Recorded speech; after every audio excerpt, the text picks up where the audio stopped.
Apa wasiat-wasiat hendaknya diperhatikan oleh para pemuda ya. Kita sudah lewat, qadarullah, masa muda sudah apa? Lewat. Agar jangan terlalu banyak penyesalan. Agar jangan tidak terlalu banyak penyesalan, mumpung masih muda, mumpung masih muda. Karena masa muda itu sangat cepat. Tadi kata Imam Ahmad rahimahullahu taala, "Ma syabbahtu syababa illa bi syai'in kana fi kummi thumma saqat." Aku tidak memisalkan masa mudaku kecuali seperti sesuatu yang ada di genggamanku, di kantongku, kemudian jatuh cepat sekali. Al-Imam Ahmad lahir 164 Hijriah, wafat 241 Hijriah. Itu usia beliau 77 tahun. 77 tahun. Dan beliau menyampaikan masa muda begitu apa? Cepat hilang, cepat selesai. Oleh karenanya masa yang begitu cepat selesai ini jangan kita sepelekan, karena dia akan ditanya secara spesifik, secara khusus oleh Allah Subhanahu wa taala pada hari kiamat. Berikut ini beberapa nasihat yang mungkin bisa jadi bahan pertimbangan kepada para pemuda dan juga bagi para orang tua yang sudah terlanjur tua, qadarullah, untuk bisa merenungkan kembali nasihat tersebut meskipun sudah melewati masa muda. Di antaranya, ikhwan dan akhwat, para pemuda dan pemudi secara khusus, jangan coba-coba bermaksiat, hindari kemaksiatan. Dan itu mudah bagi para pemuda dengan cara jangan mendekati. Ustaz, bagaimana cara meninggalkan maksiat? Jangan dekati, itu saja. Untuk tidak mendekati sesuatu yang sangat mudah, tapi kalau sudah dekat sulit untuk menghindar. Terus bagaimana caranya biar mudah menghindar, tidak terkena maksiat? Jauhi. Makanya Allah berfirman, wala taqrabu zina. Jangan dekati apa? Zina. Allah tidak mengatakan wala taznu, jangan berzina, enggak. Tapi Allah larang jangan mendekati, wala taqrabu zina. Artinya semua sebab yang bisa membuat engkau terjerumus dalam zina, maka jauhilah. Dan banyak hal. Sebagian ada seorang muda datang depan saya menangis. Dia tidak bisa meninggalkan kebiasaan dia nonton film-film yang tidak benar. Kenapa? Dia terlanjur. Sungguhnya perkara sangat mudah. Jika seorang tidak mengklik, selesai. Yang jadi masalah kalau dia klik. Kalau dia klik, dia nonton. Akhirnya noda hitam masuk dalam dadanya. Dan terkadang noda hitam tersebut tidak akan hilang. Syekh Abdul Razak bercerita, ada seorang pemuda datang pada dia, sudah bertobat. Dia mengatakan, ya Syekh, demi Allah ya Syekh, kebiasaan dia masa lalu nonton yang tidak-tidak. Terkadang saya sujud, datang iblis menggambarkan kepada saya apa yang saya nonton zaman-zaman dahulu. Perkaranya bukan seorang bertobat begitu saja, tidak. Terkadang bertobat tidak hilang itu noda hitam, tetap menodai hatinya. Oleh karena anak muda, jangan coba-coba maksiat. Jangan coba, tanyakan kepada orang-orang yang tua yang tidak maksiat yang bahagia. Anak muda ini mau cari bahagia dengan maksiat tidak akan bahagia. Jangan tanya anak muda yang lainnya sama-sama bahlul, jangan.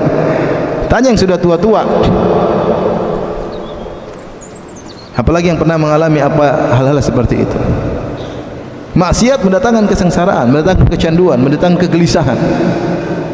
Sudah banyak Allah kasih nampak di alam nyata ini. Lihat para pemusik.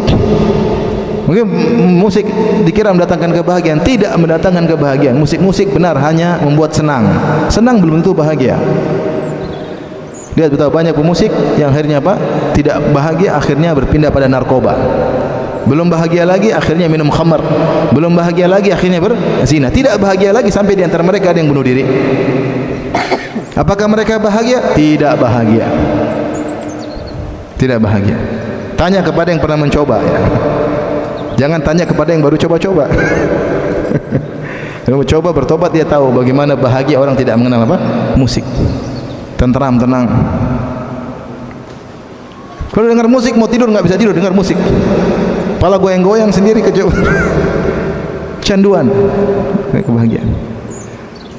Maka jangan coba-coba dekat maksiat semaksimal mungkin. Teman-teman ajak maksiat, blokir, enggak usah. Masih banyak teman kok. Teman gini tidak akan bikin saya bahagia. Yakin tidak bikin saya bahagia. Buat saya menderita. Kalau sudah terjerumus dalam kemaksiatan, jadi pembicaraan orang, menyedihkan hati orang tua. Ini kita tidak bicara tentang kamu di hari kiamat. Kamu sendiri sudah bikin gelisah orang-orang sekitarmu. bikin gelisah orang tua, bikin malu adik-adik, bikin malu kakak. Nanti orang tua yang lain, kamu jangan main sama si fulan, hati-hati. Ditahdir. Masih muda sudah ditahdir. Kenapa tukang maksiat? Perkaranya mudah, jangan mengklik, selesai. Wala taqrabu zina. Jangan dekati zina. Makanya Rasulullah menyuruh tundukkan pandangan. Ya Ali, lakal ula wa laysat laka tsaniyah. Bagimu pandangan pertama, bukan bagimu pandangan kedua. Kalau tidak sengaja langsung balik, astagfirullah. Jangan alhamdulillah. Penyakit kita ini di dunia maya, pingin tahu, itu bahaya. Kita hanya membuka pintu kesengsaraan. Saya ulangi, anak-anak muda, setiap antum mengklik sesuatu yang haram, antum hanya membuka pintu kesengsaraan. Jadi coba-coba suka kecanduan, sudah kecanduan gelisah akhirnya terjadi penyimpangan, dan banyak penyimpangan terjadi gara-gara ngeklik sembarangan. Maka jauhilah kemaksiatan agar hidup ini bahagia, hidup tenteram.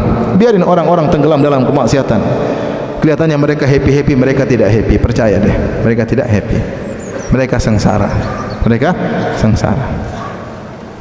tidak pernah bahagia. Senang ya senang, tapi tidak bahagia. Bagaimana orang bermaksiat mau dikasih kebahagiaan oleh Allah? Ala bi dzikrillahi tatmainnul qulub. Alladzina amanu wa tatmainnu qulubuhum bi dzikrillah. Ala bi dzikrillahi tatmainnul qulub. Orang-orang yang beriman dan tenang hati mereka dengan mengingat Allah, ketahuilah dengan mengingat Allah maka seorang akan tenang hatinya, akan bahagia. Dosa wal ithmu ma haka fi sadrik wa karihta an yattali alaihin nas. Dosa itu apa yang menggelisahkan hatimu. Dosa itu bikin gelisah. Dosa bikin gelisah. Maka kamu masih muda, jangan coba-coba untuk maksiat. Di antara kekonyolan coba-coba pengen merokok, jangan. Orang pengen merokok itu apa manfaatnya? Enggak enak, bikin batuk, tapi apa? Supaya kelihatan gagah ya. Kelihatan apa? Gagah. Keren kalau merokok. Iklannya orang badan perkasa merokok. Jadi dia badan perkasa, dia merokok, bukan merokok yang bikin badan dia jadi apa? Gagah perkasa. Kalau antum kurus kerempeng bikin ngapain? Kebodohan aja orang yang mau coba-coba rokok karena nggak ada faedahnya. Akhirnya coba-coba, akhirnya jangan coba sekalipun, jangan coba. Dan sekarang lebih parah homoseksual dan yang lain, hati-hati. Jadi ini bukan saatnya mencoba-coba maksiat. Sudah tahu maksiat tinggalkan, jangan coba-coba. Saya ulangi lagi, kapan antum mengklik maksiat, antum sedang mengklik kesengsaraan, dan kesengsaraan terkadang terbawa sampai antum menikah, saya punya anak, kesengsaraan tersebut tidak akan hilang. Kalau sudah hati dikasih noda hitam, sulit untuk hilang. Tanya kepada yang sudah mencoba. Ya. Allahul musta'an. Ya. Di antara cerita menarik, ada seorang ulama At-Tabari sebutkan dia pernah naik kapal, naik perahu dengan anak muda. Kemudian ketika sampai di pinggiran dia loncat, maka orang tegur dia. Kenapa loncat kayak gitu, sudah tua? Maka dia mengatakan, hadhihi jawahiruna hafidnaha anil ma'siyah fi sighar fa hafidhahullah fil kibar. Inilah tubuh saya ketika masih muda, saya jaga dari maksiat ketika saya masih muda. Ketika saya tua, Allah jaga anggota tubuh saya, tubuh saya. Maksudnya dengan tidak bermaksiat, Allah memberikan keberkahan kepada anggota tubuhnya. Tapi ini yang pertama, jauhi maksiat.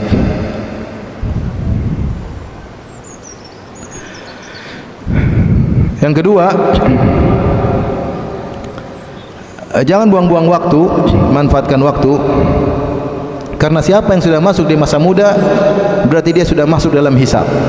Umur 1 sampai 15 rufi al-qalam. Al-qalam marfu', tidak ada malaikat catat. Tidak ada. Karena masih belum balik. Begitu umur 15 atau sudah balik atau sudah mimpi basah atau sudah tumbuh rambut di kemaluan atau wanita sudah haid, maka sudah dicatat, mulai tercatat. Dan ingat, masa muda ini pencatatannya khusus, akan ditanya lebih spesifik. Sebagian orang anak muda mereka mengatakan masih muda, masih umur panjang dibandingkan umur 60. Anak muda dan yang umur 60, 50 tidak ada bedanya dalam pencatatan amal oleh malaikat, tidak ada bedanya. Sama-sama mulai masuk dalam ujian. Sama-sama dicatat amal, perkataannya, penglihatannya, pendengarannya, semua dicatat oleh malaikat. Tidak ada dibedakan antara muda dan apa? Tua. Beda kalau masih 13 tahun, masih 12 tahun, enggak ada masalah. Belum dicatat. Kalau sudah 15 tahun sudah balik, maka statusmu dengan yang umur 50, 60 sama saja. Sama-sama di atas suatu kapal yang di situ dicatat semuanya. Tidak ada bedanya. Perhatikan. Dia bilang gampanglah masih muda. Enggak, kamu sudah dicatat sekarang. Kebaikan kuburmu sudah dicatat. Tidak ada bedanya. Justru masa muda ini yang pencatatannya lebih, pertanyaan lebih spesifik pada hari kiamat kelak. Yang kedua, jangan bilang kita kan masih muda, umur panjang, 60, 70. Secara global iya. Secara global orang yang sudah umur 50, 60 secara statistik, perhitungan persentase memang benar yang umur tua lebih dahulu meninggal. Itu secara global. Tapi secara fard person tidak.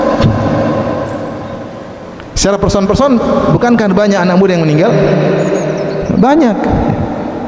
Umur masih kecil aja banyak yang meninggal, masih muda juga banyak yang meninggal tanpa sakit atau meninggal dunia, ketabraklah apalah meninggal. Maka umur kita misalnya 20, jangan kita bilang umur saya masih panjang, karena persentase menunjukkan bahwasanya yang tua lebih dulu mati. Benar, itu secara global kalau perhitungan total. Tapi kalau satu persatu, kamu sama umur 50 sama saja, tidak ada bedanya. Masih ada kemungkinan besok mati sebagaimana kau juga besok mati atau sekarang mati mungkin. Sehingga persentase antara hidup dan mati sama-sama 50% jika ditinjau person. Ini kadang-kadang anak-anak muda, masih muda. Kan yang meninggal orang tua itu secara global benar. Tapi kalau secara person belum tentu.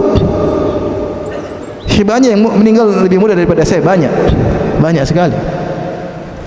Betapa banyak orang tua anaknya meninggal lebih dulu, banyak. Oleh karena jangan bilang masih panjang umur, belum tentu ya. Maka seorang udah tahu dia sudah masa muda, serius. Jangan buang-buang waktu. Ini yang jadi masalah. Kadang anak muda menjadi malas gara-gara masih muda. Masih panjang. Nanti 40 tahun lah baru saya gini. Saya tobat nanti aja lah. Kamu kapan tobat nanti? Udah 40 baru saya tobat. Emang umurmu sampai 40? Belum tentu. Justru masa muda tadi dicatat dan ditanya lebih spesifik oleh Allah Subhanahu dalam hadis tadi yang kita sebutkan, wa an syababihi fima ablah, akan ditentang masa mudanya kemana dia habiskan. Kemudian yang berikutnya di antara mungkin nasihat yang perlu diperhatikan oleh anak muda,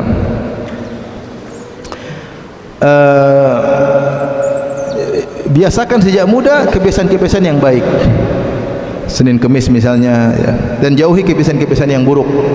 Kebiasaan baca Quran sejak muda, kebiasaan salat malam sejak muda, karena itulah penentu. Saya bilang tadi di awal pengajian, siapa yang masa mudanya biasa pada kebiasaan tertentu, kebawa pada masa tuanya. Ada keluarga istri, subhanallah ya. Ada udah nenek-nenek ya, sampai umur 80 tahun lebih masih suka baca Quran. Jam 3 mungkin sebelum subuh sudah bangun. Kebiasaan masa muda, kebawa terus.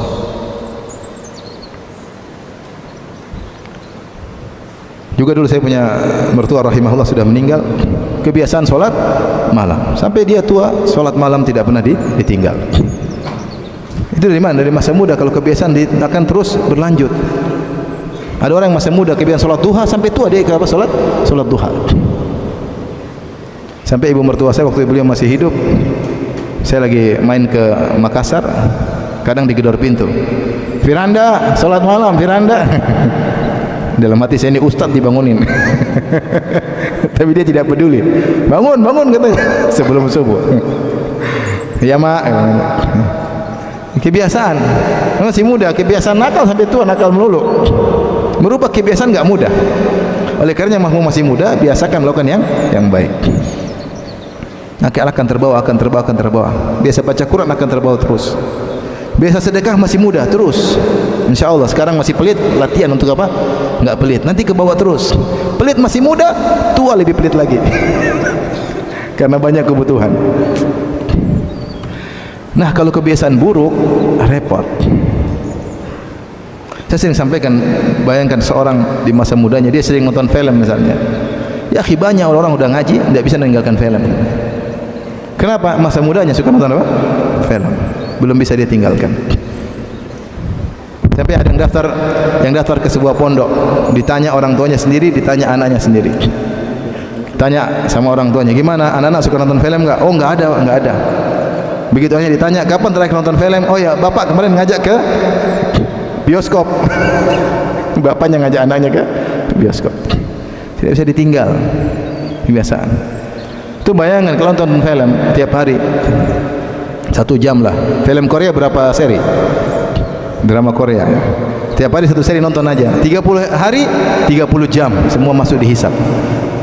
Nanti folder di hari kiamat, folder film Korea. Entah berapa seri nonton. Ngeri. Folder film apa? Korea. Cicil tiap hari, cicil maksiat. Kebiasaan nanti sampai tua berubah. Oleh karenanya, mumpung masih muda, biasakan dengan suatu kebiasaan, nanti akan terbawa insya Allah sampai hari tua. Dibiasakan, karena kebiasaan seorang sudah terbiasa dengan sesuatu, ya, maka sulit dia lepas. Biasa terus akan dibawa terus, biasa salat malam, biasa sedekah, biasa Senin Kemis, biasa berbakti sama orang tua, biasa ramah sama tetangga. Biasakan, mumpung masih muda, masih susah, bisa dirubah-rubah. Yang biasa buruk bisa dirubah. Kalau udah tua sudah susah. Makanya susah kita dawai orang tua. Kenapa? Sudah mendarah daging. Dia udah hobi dengan kebiasaan dia, tidak mau dirubah. Susah. Masih muda masih bisa. Sudah berubah kepada kebaikan, bertahan terus dan seterusnya. Kemudian nasihat juga buat para pemuda. Ya. Jangan terlalu risau dengan masa depan. Pikirkan yang terbaik yang bisa kau lakukan sekarang. Sekarang apa? Belajar yang terbaik. Orang tua sudah kasih biaya, belajar fokus yang terbaik. Jangan pikir mau merubah negara lah, mau merubah apa, merubah kampung, itu di luar kemampuanmu nanti. Yang kau bisa lakukan sekarang, fokus.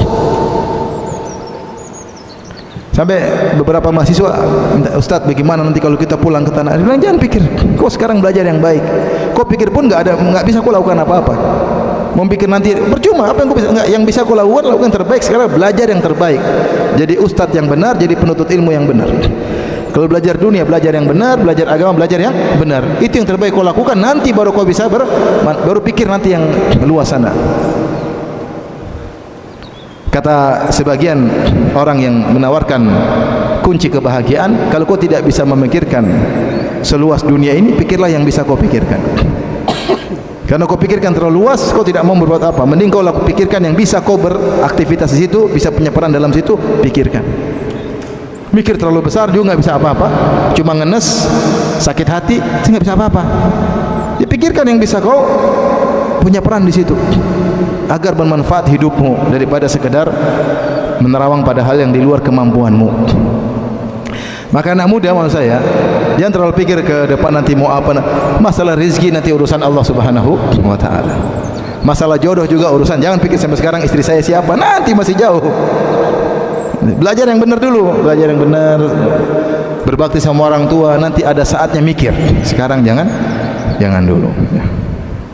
Fokus pada yang bermanfaat.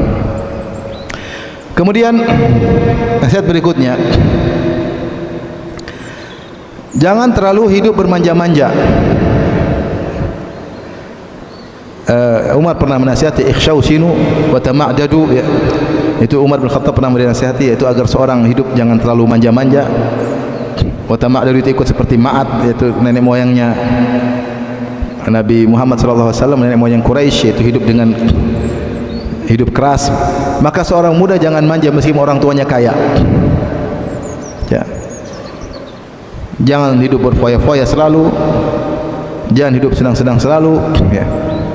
Harus juga lakukan hal-hal yang terkadang berat dalam kehidupan ini, karena ketika kita lepas dari orang tua banyak ujian dalam kehidupan ini, dan hidup ini pasti ada ujian, ya.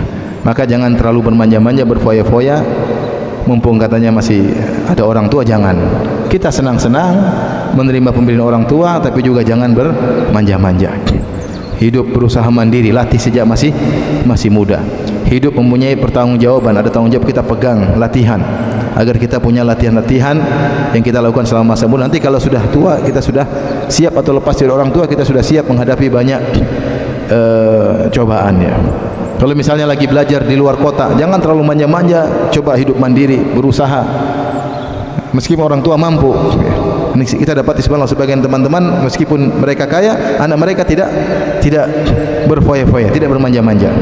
Dan sebagian mereka tidak lepas uang juga kasih anak-anaknya, padahal uang mereka banyak. Kenapa? Untuk didik anak supaya tidak manja. Kita ingin didik anak yang kuat dalam menghadapi problematika kehidupan di kemudian hari. Maka mereka harus punya tanggung jawab yang harus mereka kerjakan. Jadi jangan terlalu berfoya-foya, masih muda, tapi hidup juga terkadang ada susahnya, terkadang sulitnya, terkadang berbagi kesulitan. Ya, ada orang kita bantu dia seperti itu ya.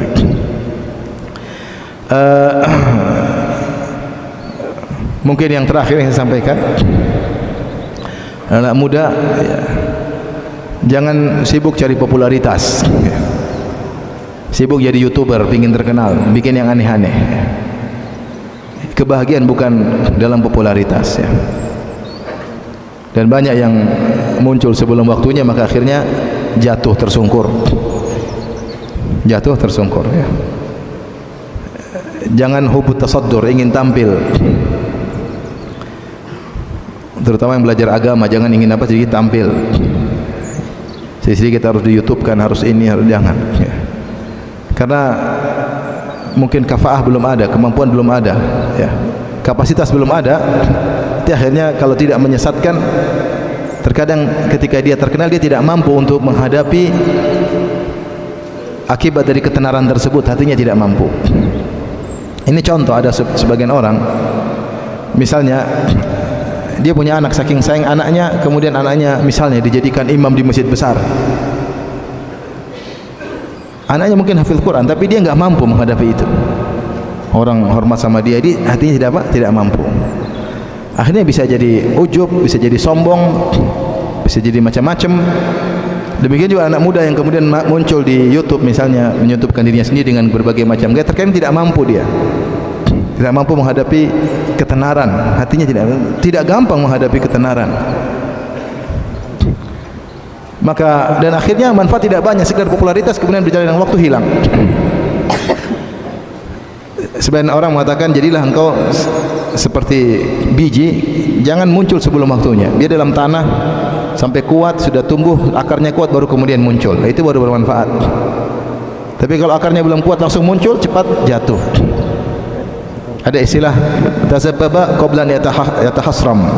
Dia menjadi zabib sebelum menjadi tahasram, yaitu istilah para ulama. Jadi zabib itu apa namanya, anggur, kemudian marhalah berikutnya hijau tapi mulai mengering, kemudian menjadi zabib. Jadi apa nama bahasa Indonesia? Kismis ya. Dia jadi kismis sebelum melewati marhalah sebelumnya. Jadi untuk tampil itu ada marhalah harus dilewati. Sekarang orang ini pingin tampil, akhirnya sibuk bikin konten tiap hari. Dia tidak punya dasar yang kuat. Kalau populer pun dia tidak mampu menghadapi popularitas tersebut. Apalagi masalah agama, hati-hati. Kita banyak orang suka apa? Popularitas, muncul YouTubekan dirinya, inilah lagi anulah, di YouTubekan sendiri. Akhirnya dia tidak kuat. Hati tidak mudah menghadapi apa? Fitnah popularitas ya. Nanti belajar yang baik, ada saatnya. Bahagia tidak harus populer. Betapa banyak orang populer tidak bahagia.